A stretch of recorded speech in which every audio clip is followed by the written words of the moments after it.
बड़ी खबर दिल्ली से। शराब घोटाले केस में अरविंद केजरीवाल की गिरफ्तारी। 2 घंटे से ज्यादा की पूछताछ के बाद गिरफ्तारी हुई है। ईडी की टीम ने गिरफ्तार किया अरविंद केजरीवाल को। ईडी ऑफिस लाया गया। ईडी दफ्तर में केजरीवाल का मेडिकल टेस्ट हुआ और देखिए 2 घंटे की लंबी पूछताछ, सवालों की जो फहरिस्त, 2 घंटे तक यहां पर सवाल जवाब किए गए और उसके बाद गिरफ्तारी।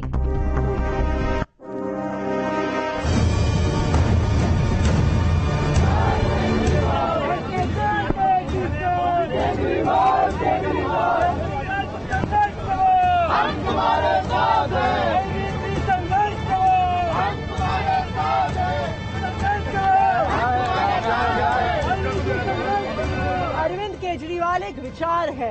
आप एक अरविंद केजरीवाल को जेल में डालोगे, सैकड़ों अरविंद केजरीवाल खड़े हो जाएंगे इस देश के संविधान को बचाने के लिए।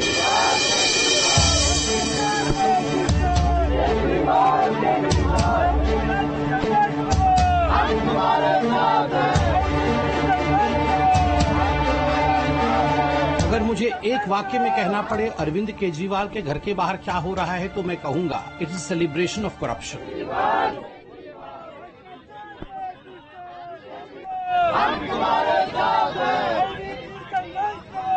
विधायकों का मोर्चा खुला। बवाल को थामने के लिए सुरक्षा बलों ने खूब दौड़ाया। 2 घंटे के बवाल के बाद आखिरकार सीएम अरविंद केजरीवाल गिरफ्तार। वो मुख्यमंत्री को लेके जाते हुए ये जो पूरा काफिला है वहाँ हम पहुँचे हैं। जिस शराब घोटाला केस में सीएम अरविंद केजरीवाल ईडी के समन पर पेश होने से इनकार करते रहे, उसी केस में सीएम केजरीवाल भी नप गए। लेकिन पूछताछ और गिरफ्तारी तक जो कुछ हुआ उसकी गूंज से देश में हलचल मच गई। संघर्ष करो, हम हमारे साथ हैं, आम आदमी पार्टी, वो मुख्यमंत्री को लेके जाते हुए ये जो पूरा काफिला है वहाँ हम पहुँचे हैं और यहाँ पर ये रोकने की कोशिश की जा रही है, लेकिन हम जाएंगे।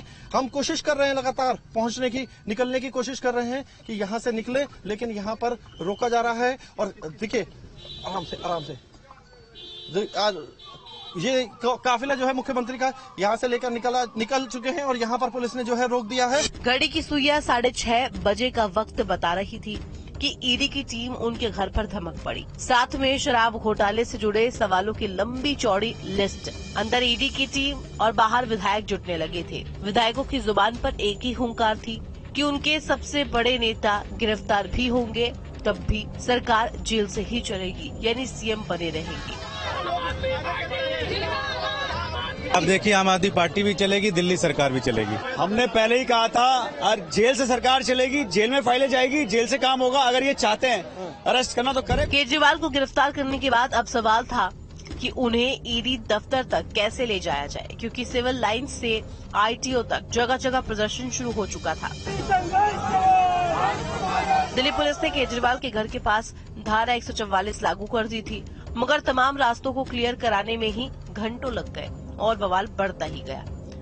वक्त जैसे जैसे गुजर रहा था, आम आदमी पार्टी का तूफान भी गहरा हो रहा था। साथ ही साथ सियासी संग्राम भी। आम आदमी पार्टी ने बीजेपी पर इल्जाम जड़ा तो बीजेपी ने सीधा पलटवार किया कि केजरीवाल ने करप्शन का जो नेटवर्क तैयार किया था वो अब टूट रहा है। अगर मुझे एक वाक्य में कहना पड़े अरविंद केजरीवाल के घर के बाहर क्या हो रहा है तो मैं कहूंगा it is celebration of corruption. जश्न भ्रष्टाचार बनाने की कोशिश आम आदमी पार्टी के नेता और आम आदमी पार्टी के कुछ मंत्री कर रहे हैं। ये कोई पहला केस नहीं है। बोए पेड़ बबूल का तो आम कहां से खाए, करे घोटाला शराब का तो आराम कहां से पाए। ये शराब के घोटाले का विषय है और कौन सी कोर्ट तक शराब का घोटाला नहीं पहुंचा है। दिल्ली में शराब पॉलिसी में केजरीवाल सरकार ने बदलाव किया था।